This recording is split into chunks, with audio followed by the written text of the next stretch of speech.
Nasa bansa na ang 41 Pinoy kasama ang 7 pang Palestinian na apektado ng bakbakan ng Israel at Hamas sa Gaza. Ayon kay Department of Foreign Affairs Undersecretary for Administration Antonio Morales, ang mga kasamang Palestinian ay mga napangasawa ng mga kababayan sa Gaza. Umaasa naman si Morales na madaragdagan pa ang uuwing Pinoy, lalo't may ilan pang nag-aalangan dahil hindi makatawid sa Egypt ang mga Palestino nilang asawa.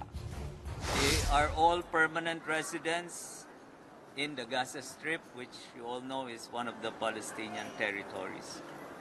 They are among the 56 Filipino evacuees who were able to cross into Egypt on Saturday, 11 November 2023. However, 14 turned back and returned to the Gaza Strip when 9 Palestinian family members were not allowed by the border guards to enter Egypt.